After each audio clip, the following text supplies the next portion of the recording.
اعوذ باللہ من الشیطان الرجیم بسم اللہ الرحمن الرحیم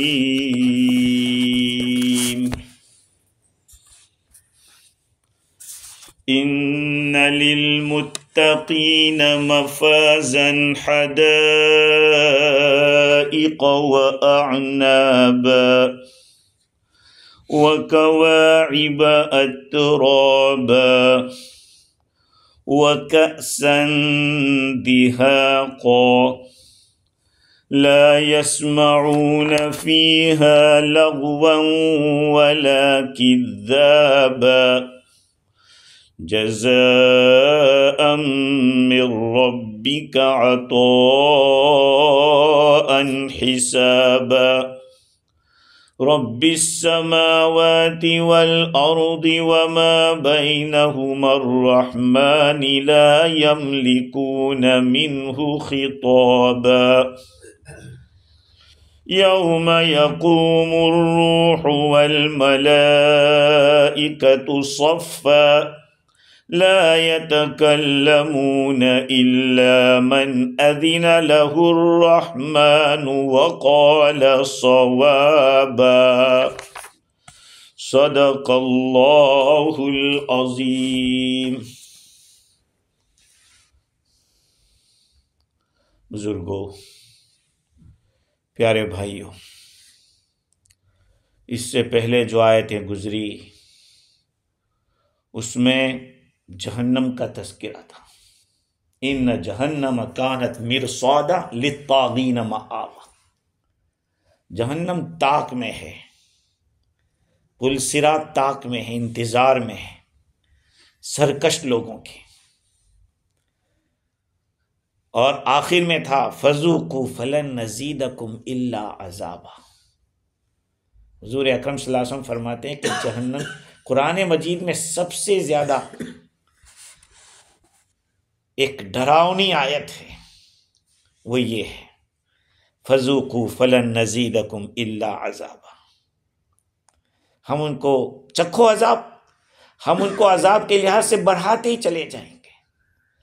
ابھی جو سزا مل رہی ہے آگے کیا ہوگی وہ تو کہا کہ ایسا ہی ہوگا۔ تو جہنم کے تذکرے کے بعد اللہ تعالیٰ نے جنت کا تذکرہ کیا۔ یہ اللہ تعالیٰ کی عادت ہے کہ نیک لوگوں کا تذکرہ ہوتا ہے وہاں بروں کا ہوتا ہے، نیکوں کا ٹھکانہ بتاتے تو بروں کا بھی ٹھکانہ بتاتے کہ بھائی اب تمہاری مرضی ہے۔ ان للمتقین مفازا، یقیناً پرہیزگاروں کے لیے کامیابی کی جگہ ہے۔ تقوی اختیار کرنے والے، بچنے والے۔ تقوی کے معنی بچنا۔ کس سے بچنا؟ ادنا درجے کا تقوی یہ کہ آدمی کفر سے، شرک سے بچے، سب سے چھوٹی بات۔ اور اس کے ساتھ ساتھ جو کافرانہ افعال ہیں کا ان ساری برائیوں سے بچنے والوں کے لیے مفازہ ہے۔ مفاز لفظ بنا ہے مفاز فوز سے، فوز کے معنی کامیابی، success, the place of success. ایک معنی ہے کامیابی ہے ان کے لیے، اور ایک مطلب یہ کہ کامیابی کی جگہ ہے، اور ایک مطلب تو یہ بھی بتلایا کہ مطلب کے اندر ان مقصود میں وہ لوگ کامیاب ہوں گے، ان کا گول ان کو حاصل ہو جائے گا۔ عذاب سے نجات پا لینا سب سے بڑا کام یہ ہے، آدمی عذاب سے بچ جائے۔ تو اللہ تعالیٰ نے پرہیزگاروں کے لیے ایک بات پہلے بتلا دی کہ متقیوں کے لیے کامیابی کی جگہ ہے، ان کا مقصد پورا ہو جائے گا۔ اس کے بعد جنت میں کیا کیا ملے گا اس کا تذکرہ آ رہا ہے۔ تو کامیابی کے اندر دو چیزیں ہیں، ایک تو ہلاکت سے بچ جانا اور اپنے مقصد میں کامیاب ہو جانا۔ ہر ایک چاہتا ہے نا جنت مل جائے، کہ وہ بھی مل جائے، ہر ایک چاہتا ہے کہ جہنم سے بچ جائے، کہ اس سے بڑی ہلاکت کوئی نہیں۔ تو اللہ تعالیٰ پرہیزگاروں کے لیے وہ جگہ رکھی ہے۔ وہ ہے کیا؟ وہاں کیا کیا ہوگا؟ حدائق و اعنابا، باغات ہوں گے. حدائق جمع حدیقتن کی، یہ لفظ بنا ہے حدقۃ العین سے. اس کو حدقۃ العین کہتے ہیں، جہاں آنکھ رکھی ہوئی ہے نا اس کو حدقہ کہتے ہیں. وہ باغ بھی ایسا ہوگا دیوار سے گھیرا ہوا ہوگا، وہاں باغ کے اندر سے پانی چلتا ہوگا جیسے یہاں سے پانی چلتا ہے، سمجھ رہے؟ تو یہ حدیقہ ایسا باغ ہوگا جس کے اندر پھلدار درخت ہوں گے اور خوشنما منظر ہوگا وہاں کا. ایسے باغات جس کے اندر الگ الگ قسم کے پھلدار درخت ہو. اور اس کے بعد کیا فرمایا؟ وَأَعْنَابًا، درختوں کے اندر انگور تو آ جاتا تھا لیکن اس کے باوجود انگور کو الگ سے بیان کیا. انگور کی بیلیں ہوتی ہے، بیل جو بیل ہوتی ہے نا انگور کی، ہاں، تو کہا کہ شاہ عبد العزیز رحمۃ اللہ علیہ کہا کہ وہاں ایسی بیلیں ہوگی کہ جس کے سائے میں لوگ مزے لے رہے ہوں گے. وہ سایہ ایک الگ ہوتا ہے جو درختوں کے نیچے ملتا ہے. اس کے ہمتن جو بیل ہوتی ہے اس کا سائبان بناتے ہیں، اس کو چھپر جیسا بنا دیتے جس کے اوپر وہ چلتی رہتی ہے، نیچے کھوشے لٹکتے رہتے ہیں. حدائق و اعنابا، تو چونکہ انگور تو اس میں آ گیا تھا باغ میں لیکن پھر بھی اس کو اسپیشل بیان کیا، وہ خاص قسم کے انگور. اور درخت نہیں کہا انگور کا، اس لیے کہ انگور کا جو بیل ہوتی ہے اس کی کوئی قیمت نہیں، زیادہ قیمت پھل کی ہے. کھجور کے اندر تو درخت کی بھی قیمت ہے، یہاں اس کے پھل کی قیمت ہے. وہ اعنابا. سوال یہ ہے کہ اللہ تعالیٰ نے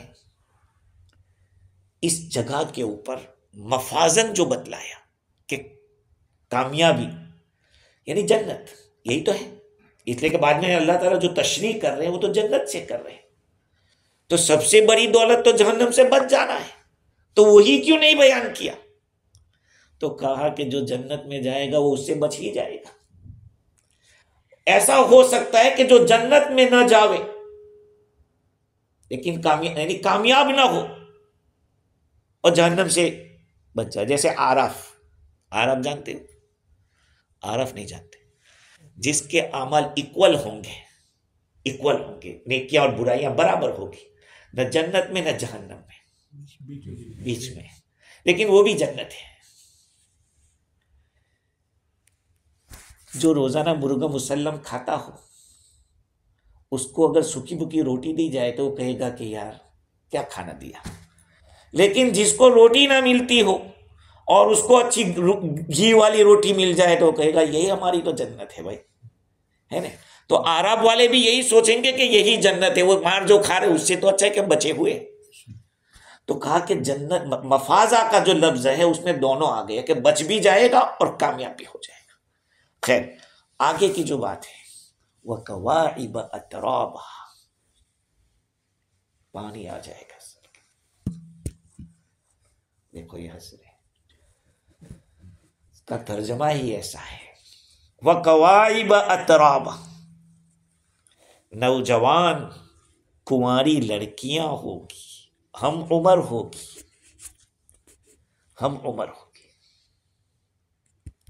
اصل میں کعب ہے نا، کعب کہتے ہیں اس کو ٹخنے کو، چونکہ یہ بھی ابھرا ہوا ہے بدن کے اندر. کعبہ کو کعبہ کیوں کہتے ہیں؟ وہ بھی اٹھا ہوا ہے، سب سے اٹھا ہوا ہے، اس لیے اس کو کعبہ کہتے ہیں. تو کعب کے اندر اٹھنے کا معنی ہے. اب قوائب ہے کیا؟ وہ عورتیں جن کی پستانیں اٹھی ہوئی ہو، یعنی بھرپور جوانی میں ہو، بھر جوانی. اور پھر کہا اطراب، سب کی عمر سیم ہوگی، ان عورتوں کی بھی عمریں سیم، ہماری بھی سیم. ایسا کیوں؟ اس لیے کہ جب سور پھونکا گیا تو سب کی باڈی میں روح گئی. اب سب پیدا کب ہوئے؟ ابھی تو تیار ہو رہے ہیں. تو سب کی عمر برابر ہوئی کیا نہیں؟ ایک ساتھ پہ نکلے، ایک ساتھ مر رہے ہیں. اب سوال یہ ہے کہ جنتی جب جنت میں جائیں گے تو ان کی عمریں کتنی ہوگی؟ ہم لوگوں نے تو عام تفسیروں میں تو یہی سنا ہے کہ 33 کی ہوگی. مرد بھی 33 کے، عورتیں بھی 33 کی. لیکن تفسیر زاہدی کے اندر اور تفسیر واحدی کے اندر لکھا ہے کہ عورتیں جو ہوگی وہ 16-17 سال کی ہوگی اور مرد ہوں گے وہ 33 سال کے. 33. ایسا کیوں؟ اس لیے کہ میری زبان سے کہو اس سے بہتر ہے کسی اور کی زبان سے کہلوا دو کہ انہوں نے کیا لکھا ہے. شاہ عبد العزیز دہلوی رحمت اللہ علیہ لکھتے ہیں کہ ان لوگوں نے تفسیر زاہدی اور واحدی نے جو 17، 18 یا 16-17 کی عمر کہی ہے، اس کا مطلب یہ ہے کہ عورت کی جو صورت اور شکل ہوتی ہے اور جوڑ جو بدن کا ہوتا ہے وہ جنت میں دنیا کی عورتوں کے موافق ہوں گے. اس واسطے کہ عورتوں میں خوبصورتی کا کمال اسی عمر میں ہوتا ہے. اس کے بعد تو ڈھلنا شروع ہو جاتا ہے. بچے جننے کی وجہ سے، دودھ پلانے کی وجہ سے ساری چیزیں ڈھیلی پڑ جاتی ہے. اور دوسری بات یہ ہے کہ مرد کے مقابلے میں عورت کے بدن میں پانی زیادہ ہوتا ہے لیکن وہ سوکھنے لگتا ہے جیسے جیسے عمر بڑھتی ہے. تو کہا کہ اس لیے عورت کی کم عمر ہو یہ اچھا، لیکن مرد کی عمر زیادہ ہو اس لیے کہ جتنا مرد عورت سے تھوڑا عمر میں زیادہ ہوگا اس کی عقل پختہ ہوگی. اور میچورٹی جس کو کہتے ہیں میچورٹی، اس میں کیا ہوتا ہے؟ بہت سارے لوگ کہا کہ 17 شادی کرو تو شادی کرو. ارے ابھی تو بیچارے دودھ کی بو آ رہی ہے منہ سے، ایسے ہی شادی کرا دیں گے. لڑکیوں کی بھی ایسے کم عمری میں شادی ہو جاتی ہے، وہ ٹیکل نہیں کر پاتی. یعنی ایک نظام کو سمجھنا پڑتا ہے. ہاں کبھی کبھی آدمی اس میں ذرا سوچے، ڈیپ اسٹڈی کرے تو سمجھ میں آئے گا کہ جب میچورٹی آ جاتی ہے تو اس کو سمجھ میں آتا ہے کہ اس کو کیسے ٹیکل کرنا ہے. یہ الگ بات ہے کہ محبوب تو ایسے جتنا بھولا ہو اتنا اچھا رہتا ہے. اگر محبوب سیاسی ہو، پولیٹیشین ہو تو پھر مرد کو بھاری پڑ جاتا ہے. ہاں انہوں نے لکھا ہے. شاہ عبد العزیز رحمت اللہ علیہ فرماتے ہیں کہ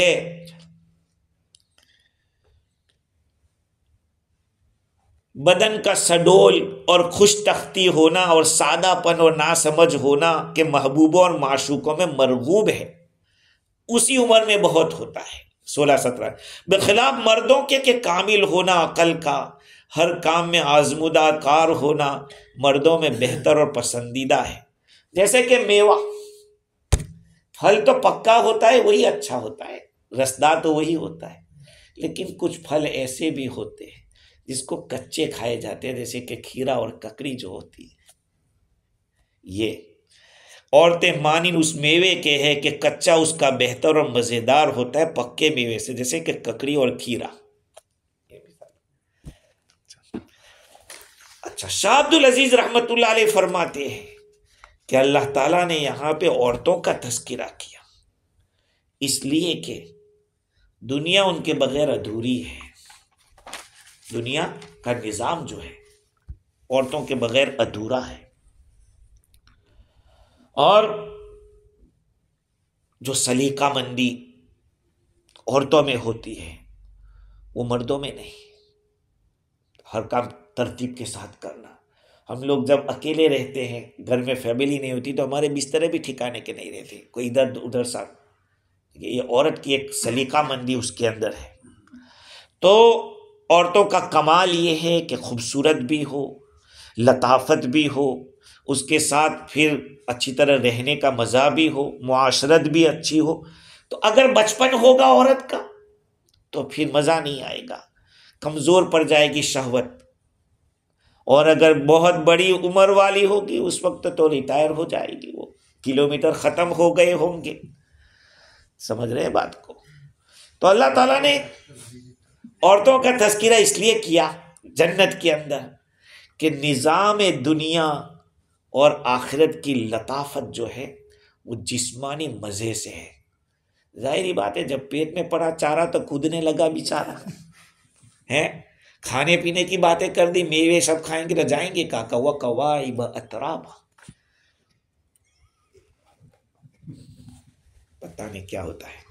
وَكَأْسًا دِهَاقًا، اور لبالب گلاس شراب کے بھرے ہوئے ہوں گے.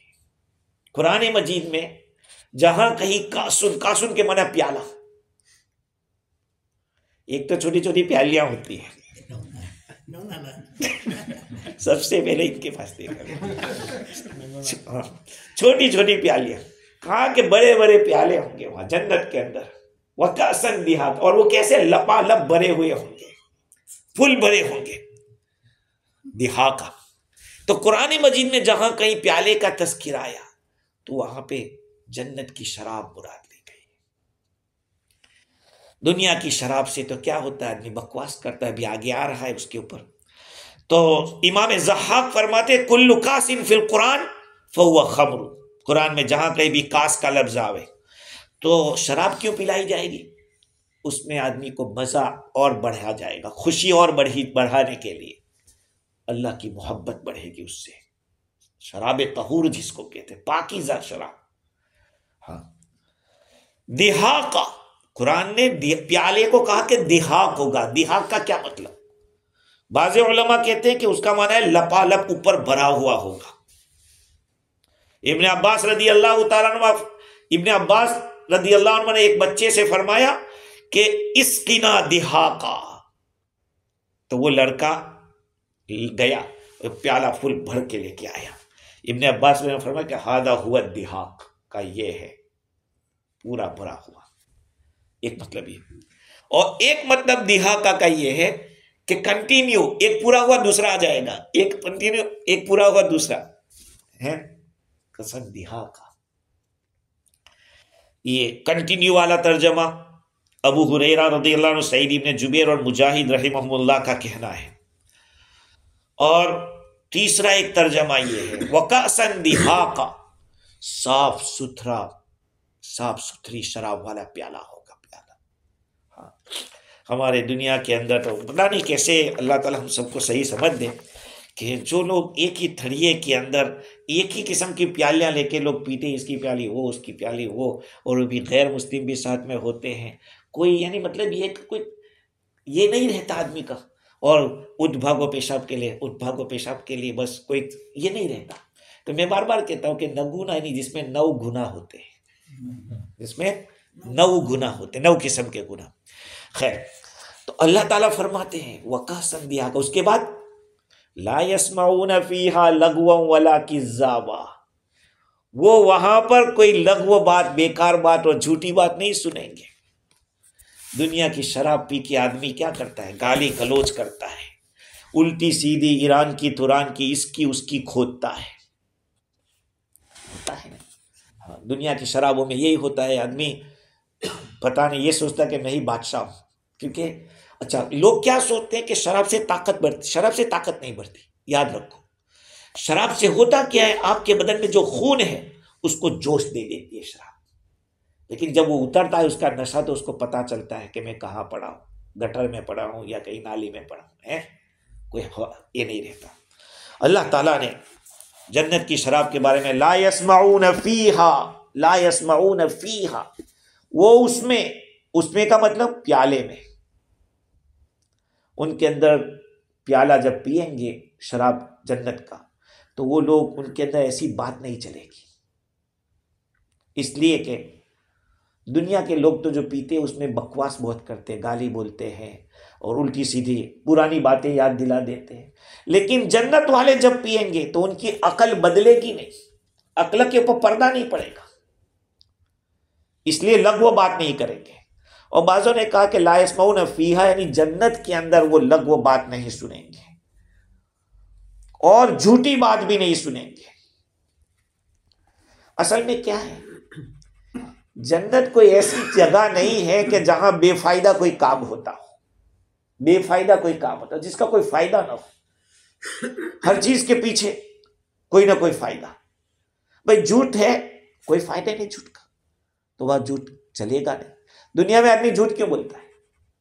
بچنے کے لیے، کسی کے نقصان سے بچنے کے لیے، یا کسی جگہ نفع اٹھانے کے لیے جھوٹ بولتا ہے.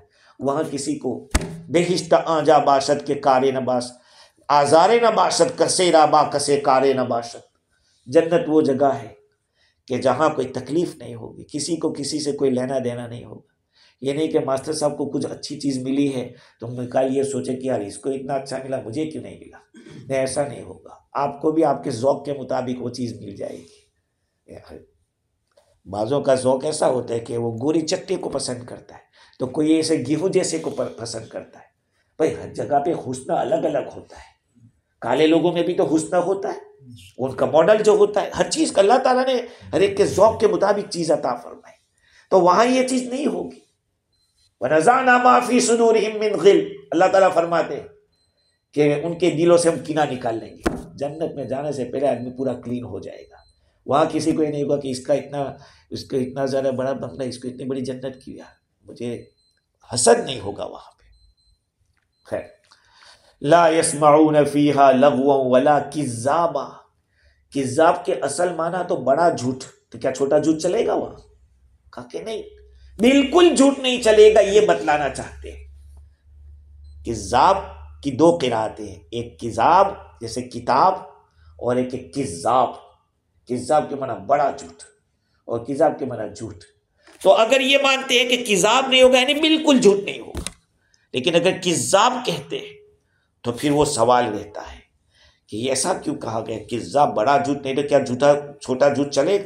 کہا نہیں، مطلب یہ ہے کہ جنتی لوگ جنت میں کوئی ایسی بات نہیں سنیں گے کہ جو ان کے مزہ کو کرکرا کر دے. دنیا کے اندر آدمی کی شادی ہوئی، شادی کے مزے لے رہا تھا اور جا رہا تھا ادھر سے ادھر، تو چلو وہاں پہ ہنی مون منائیں گے، اور پلین کلیش ہو گیا. کیا ہوا؟ سارا مزہ کرکرا ہو گیا. کوئی ایسی خبر سن لی کہ جس کی وجہ سے آدمی ٹینشن میں آ گیا، تو سارا جو مزہ تھا سارا بیکار ہو گیا. لیکن جنت میں ایسی کوئی چیز ہوگی ہی نہیں، باطل قسم کی کوئی بات نہیں ہوگی. ہاں، دوسری بات یہ ہے کہ وہاں جو نعمتیں ملے گی وہ دشمنوں کی زحمت سے دور ہوگی. دنیا میں بڑا مالدار بھی ہوتا ہے، اس کو بھی ڈر رہتا ہے نہیں؟ جتنے بڑے بڑے ابھی ہے، چاہے ٹرمپ ہو یا نیتنیاہو ہو، کیا ہو، سب کو ٹینشن ہے.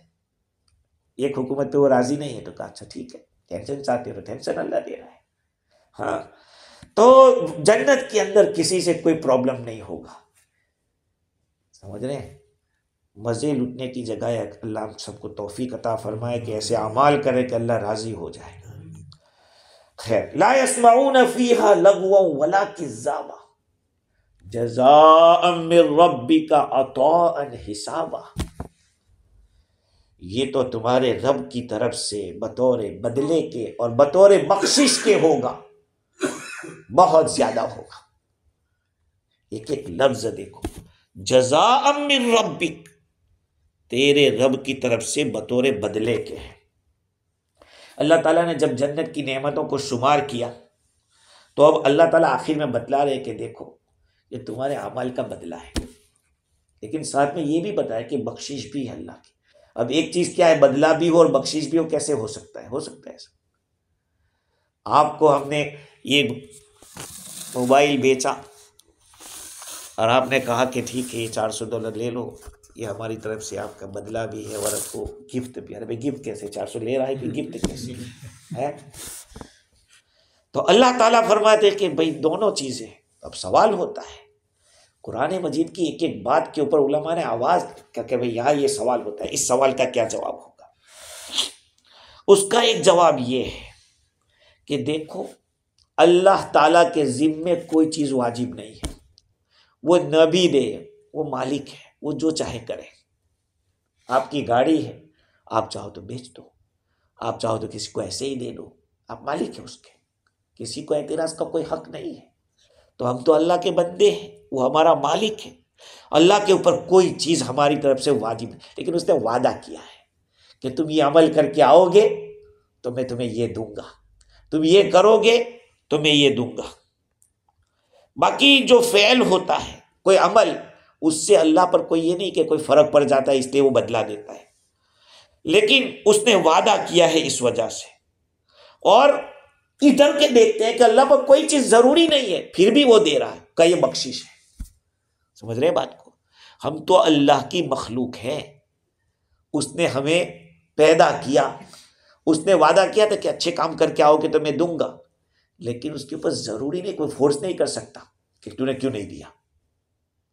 میں تو کبھی کبھی سوچتا ہوں کہ ہمارے اعمال میں ہم خود سوچیں کہ کتنی گڑبڑیں ہوتی ہوگی، وہ بتاتا تھوڑی ہے کہ تمہاری یہ گڑبڑ ہے۔ ظاہری بات ہے کہ اللہ اپنے فضل سے کہہ دے کہ ٹھیک ہے، تمہارا جو کچھ بھی تھا مجھے منظور ہے، یہ اس کا احسان نہیں ہے تو اور کیا ہے، قبول کر لے، وہ بھی تو احسان ہے۔ سمجھ رہے ہیں بات کو؟ تو دو چیزیں ہیں، اگر اس کے وعدے کو دیکھنے جاویں تو ایسا لگتا ہے کہ بدلہ دے رہا ہے، لیکن اپنے حرکتوں کو ہم دیکھنے جائیں تو لگتا ہے کہ یہ کوئی بدلہ نہیں، یہ اس کا فضل ہی ہے، اس کا احسان ہی ہے، یہ بخشش ہی ہے اس کی طرف سے۔ بعض اہل معرفت تو یہ کہتے ہیں کہ جو بدلہ ہے اللہ تعالیٰ کے نعمتوں کی کوئی انتہا نہیں ہے، اللہ کے بدلے کی کوئی انتہا نہیں، اور بخشش جو ہوتی ہے اللہ تعالیٰ کی طرف سے تو وہ تو فضل کی جگہ ہوتی ہے، وہ بدلے کی جگہ نہیں ہوتی۔ تو اللہ تعالیٰ اعمال پر بدلہ دے گا، لیکن ساتھ ساتھ اللہ تعالیٰ جن سے محبت ہوگی ان کو بخششیں بھی دے گا۔ ایک جگہ پہ کئی قسم کے لوگ کام کرتے ہیں، سب کو اپنی اپنی سیلری تو ملتی ہے، لیکن کچھ ایسے خاص لوگ بھی ہوتے ہیں جو کام کرنے والے، جس سے مالک خوش ہوتا ہے تو اس کو کہتے ہیں کہ اس کو تھوڑا اور بھی دے دو اپنی طرف سے۔ بونس تو پھر سارے کاریگر کو ملتا ہے۔ ہمارے انڈیا میں پہلے دیوالی کا بونس ملتا تھا، پھر رمضان کا بونس، جتنے بھی ورکر ہیں، لیکن کوئی خاص ورکر ہوتا ہے جس کے اوپر پوری کمپنی ڈیپینڈ کر رہی ہے، اس کو کچھ یہ دے دینا، تو وہ بخشش ہے، یہ اللہ کے خاص بندوں کو دیا جائے گا۔ خیر، اللہ تعالیٰ نے فرمایا حسابا، جزا من ربک عطاء حسابا۔ کیا حسابن کا مطلب؟ حسابن کا ایک معنی یہ کہ پورا کافی بدلہ ہے حسابا، جیسے کہتے ہیں حسبی من سوالی علمہ بحالی، اللہ تعالیٰ کا علم میرے سوال سے اس کا جاننا کافی ہے، مجھے بتانے کی ضرورت نہیں ہے، اللہ خوب جانتا ہے میرے بارے میں، تو وہ کافی کے معنی میں یہاں پہ کہ حسابہ یعنی کافی ان کو ملے گا۔ اور ایک ترجمہ حسابن کے معنی بعض لوگوں نے یہ کیا عطاءً حسابہ، اللہ تعالیٰ نے جو وعدہ کیا ہے اس وعدہ کے مطابق حساب سے دے گا، کسی کو 10 گنا ملے گا، کسی کو 700 گنا ملے گا، تو کسی کو انلمٹ ملے گا۔ 3 قسم کے وعدے ہیں۔ من جاء بالحسنۃ فلہ عشر امثالہا، ایک نیکی لائے گا اس کو 10 گنا ملے گا۔ اور کمثل حبۃ انبتت 7 سنابل فی کل سنبلۃ 100 حبۃ، ایک بالی جس کے اندر 100 دانے، ایسی 7 بالیاں تو 700 دانے، ایک دانہ ڈالا اس پہ 700 دانے۔ کہا کہ اسی طرح سے وعدہ ہے ایک عمل پہ 700 گنا بھی ملے، اور اللہ تعالیٰ چاہے تو انلمٹ، کوئی گنتی کے بغیر گنے بھی دے دے، تو وہ اللہ تعالیٰ بغیر حساب، انما یوفی الصابرون اجرهم بغیر حساب، صبر کرنے والوں کو ان کا بدلہ بغیر حساب کے دیا جائے گا، کوئی حساب نہیں کہ اتنا ملٹیپائی کرو، اتنے ٹائم کرو، نہیں۔ اور بعضوں نے کہا کہ حساباً کے معنی بہت زیادہ، عطاءً حسابا، بہت بڑی بخشش اللہ کی طرف سے ہوگی۔ ایک اور وجہ علماء نے یہ بتلائی کہ اصل میں جہنمیوں کے لیے اللہ تعالیٰ نے فرمایا کہ جزاء وفاقا، جہنم والوں کو ان کو جو بدلہ ملا ہے پورا پورا ملا ہے، جیسا عمل تھا ویسی سزا ملی ہے۔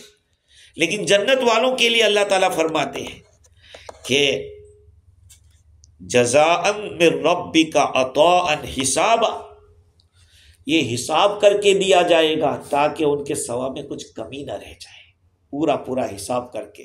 جس درجے کا آدمی ہوگا، کوئی 10 گنا والا ہے تو اس کو پورا 10 گنا، 700 والا ہے تو پورا 700 گنا، اس میں کوئی اللہ کوئی کمی نہ رہ جائے، اس لیے حساب کے ساتھ دیا جائے گا.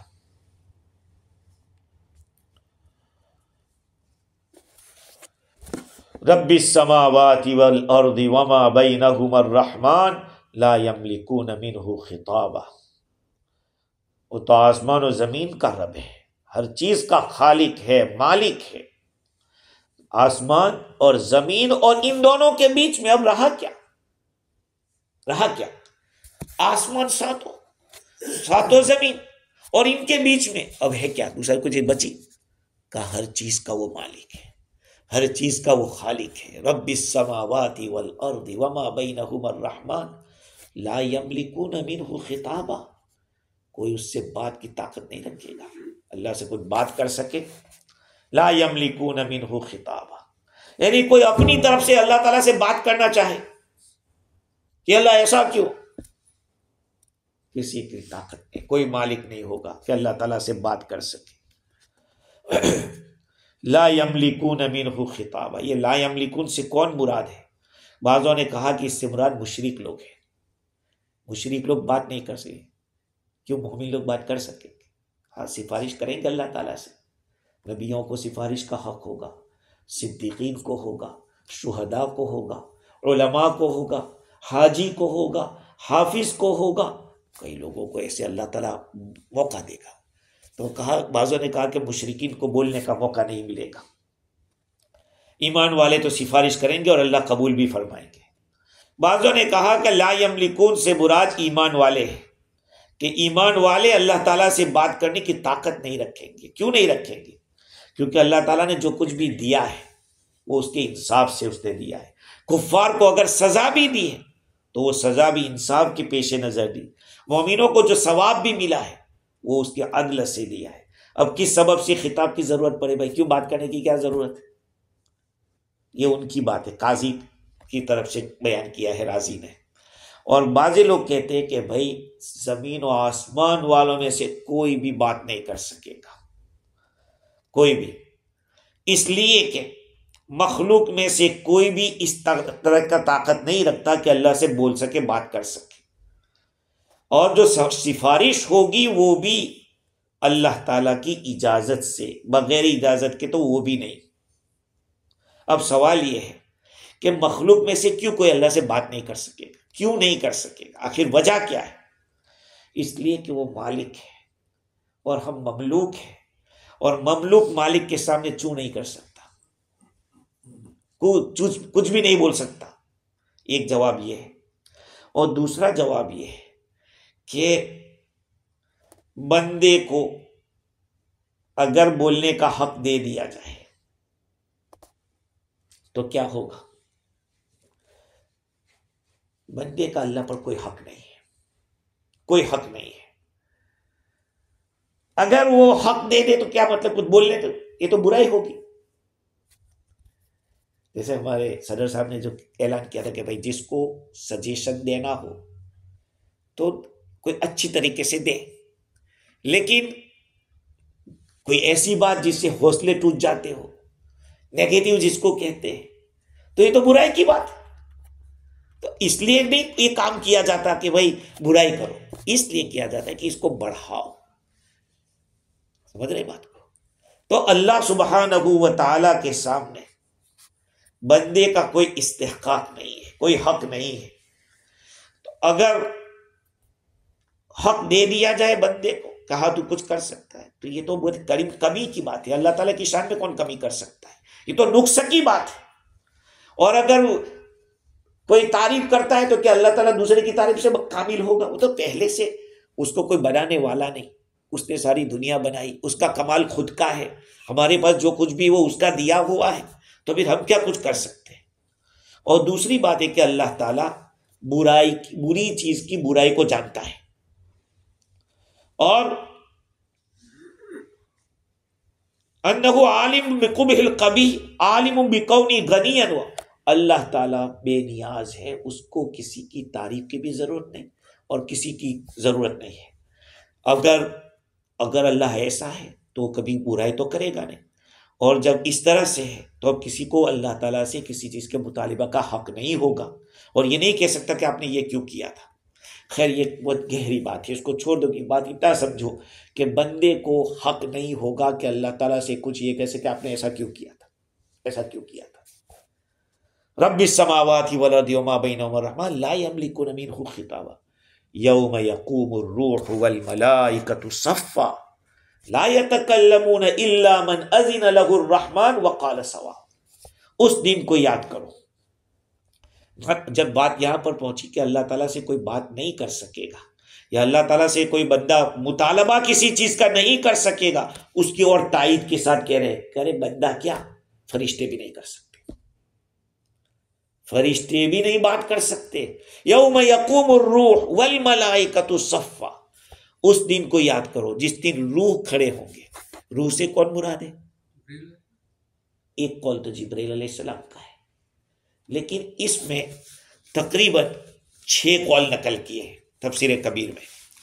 ایک ابن مسعود رضی اللہ عنہ فرماتے ہیں کہ ایک فرشتہ ہے جو آسمان اور پہاڑ اور ان ساری مخلوقات سے بڑا ہے، وہ انسانوں میں سے نہیں ہے، ایک قول یہ ہے۔ ابن عباس رضی اللہ عنہ فرماتے کہ سارے ملائکہ میں سے ایک فرشتہ ہے جو مخلوق میں سب سے بڑا ہے یہ۔ اور مجاہد فرماتے ہیں کہ انسان کی شکل میں ایک مخلوق اللہ تعالیٰ نے پیدا کی ہے جو کھاتی ہے پیتی ہے، لیکن وہ انسان نہیں ہے۔ حسن اور قتادہ فرماتے کہ وہ انسان ہی کے بارے میں کہا گیا، یعنی روح والے، یوم یقوم الروح یعنی سارے روح والے کھڑے ہوں گے اور فرشتے کھڑے ہوں گے۔ ایک قول ابن عباس رضی اللہ عنہ کہ لوگوں کی روحیں کھڑی ہوگی۔ امام ضحاک اور شعبی فرماتے کہ اس سے جبرائیل مراد ہے، جبرائیل السلام۔ اور یہ قول اس وجہ سے راجح لگتا ہے کہ قرآن مجید میں جبرائیل السلام کو روح کہہ کر پکارا گیا ہے، نزل به الروح الامین وَإِنَّهُ لَتَنزِيلُ رَبِّ الْعَالَمِينَ نزل به الروح الامین۔ تو وہاں فرشتے، وہ روح الامین سے مراد جبرائیل علیہ السلام۔ تو جب اللہ تعالیٰ نے روح کہہ دیا جبریل کو، تو پھر ہم لوگ کون ہے کہ جس کا کوئی کہیں تذکرہ نہیں، اس کو کیسے مراد لیا جا رہا ہے؟ اس لیے اکثر علماء کا کہنا ہے کہ صرف جبرائیل السلام۔ یوم یقوم الروح والملائکہ، اس دن فرشتے، جبریل امین اور دوسرے فرشتے کھڑے ہوں گے۔ کیسے کھڑے ہوں گے؟ یعنی فرشتوں کی الگ الگ صفیں بھی ہو سکتی ہے، کئی صفیں۔ یہ بھی ہو سکتا ہے کہ ایک صف میں صرف جبریل ہوں گے، یا یہ روح جس فرشتے کو کہا گیا ہے وہ کھڑے ہوں گے، اور دوسری صف فرشتوں کی ہوگی، دوسرے فرشتوں کی، یا تو ایک ہی صف دوسرے فرشتوں کی اور ایک صف روح کی ہوگی، یا ایک صف روح کی ہوگی اور دوسری صف فرشتوں کی ہوگی الگ۔ اچھا، اب یہاں کہنا یہ چاہتے ہیں کہ لا یتکلم، وہ بھی بات نہیں کر سکیں گے۔ فرشتے اتنے اونچے مقام کے ہوتے ہوئے وہ بھی بات نہیں کر سکیں گے۔ لیکن ایک بات یاد رکھنا، کچھ لوگوں نے یہ سمجھا کہ فرشتوں کا درجہ اونچا ہے انسانوں سے، کہا کہ وہ نہیں کر سکیں گے تو یہ کیا کر سکیں گے، انسان کیا کر، ایسا نہیں ہے۔ خواص سے انسان افضل ہے خواص سے ملائکہ سے۔ حضور صلی اللہ علیہ وسلم کا درجہ جبریل سے بھی اونچا، میکائیل سے بھی اونچا، اور فرشتوں سے بھی اونچا، سارے فرشتوں سے، ساری مخلوق میں اللہ کے بعد اگر کسی کا مقام ہے تو میرے اور آپ کے نبی صلی اللہ علیہ وسلم کا، ایک بات۔ اور دوسرے جو خاص انبیاء ہیں وہ خواص سے فرشتوں سے افضل ہے۔ اور عام ملائکہ، عام ملائکہ ہے تو ان کا درجہ ہو سکتا ہے عام انسانوں سے بڑھا ہوا، سمجھ رہے؟ باقی خواص سے انسان جو ہے وہ خواص سے ملائکہ سے افضل ہے۔ خیر، الا من اذن یتکلمون، الا من اذن، تو لا یتکلمون نہیں بات کر سکیں گے مگر وہ کون ہے؟ کہا کہ روح اور فرشتے۔ بعضوں نے کہا کہ نہیں، آسمان و زمین والے، یہ، لیکن وہ پہلا قول زیادہ راجح ہے، فرشتوں کا تذکرہ ہے کہ فرشتے بھی اللہ کے سامنے بات نہیں کر سکتے، مگر وہ بات کر سکتا ہے جس میں 2 کنڈیشن پائی جاتی ہے۔ ایک، اللہ جس کو اجازت دے، دوسرا وہ درست بات کرے۔ 2 شرطیں، الا من اذن له الرحمن وقال صوابا، مگر وہ آدمی بات کر سکے گا جس کو رحمان اجازت دے گا اور وہ درست بات کرے گا. کہا کہ یہ 2 شرطیں پائی جائے گی. لیکن اب سوال یہ ہوتا ہے کہ اللہ اجازت اسی کو دے گا جو درست بات کرے گا. جو درست بات نہیں کرے گا اس کو تو اجازت ہی کہاں ملے گی؟ تو پھر یہ قید دوسری لگانے کی ضرورت کیا تھی؟ یہ ایک سوال ہوتا ہے. اس کا ایک جواب تو یہ ہے کہ اللہ نے مطلق اجازت دے دی کہ چلو بات کرو. اب یہ بندہ اجازت کے بعد بھی وہی بات کرے گا جو درست ہوگی. جس کی سفارش کا حق ہوگا وہ اسی کی سفارش کر سکے گا. اور دوسری بات یہ ہے کہ وہ کلمہ طیبہ لا الہ الا اللہ محمد رسول اللہ کلمہ شہادت جو پڑھا ہوگا وہ درست، سب سے درست بات تو وہی ہے، اشہدو ان لا الہ الا اللہ، یہ درست بات ہے. تو گویا کہ یوں کہا گیا کہ بات نہیں کر سکیں گے مگر اللہ تعالیٰ کی طرف سے کلام کی اجازت ہوگی، اور اجازت کے بعد وہ کوشش کریں گے اور وہی بات کریں گے جس کے اندر سچائی ہو اور جس میں درستگی ہو. مطلب یہ کہ یہ بندے اللہ تعالیٰ کے ایسے مطیع اور فرما بردار ہوں گے کہ ان لوگوں سے کوئی دوسری بات صادر نہیں ہوگی. ایک جواب تو یہ ہے.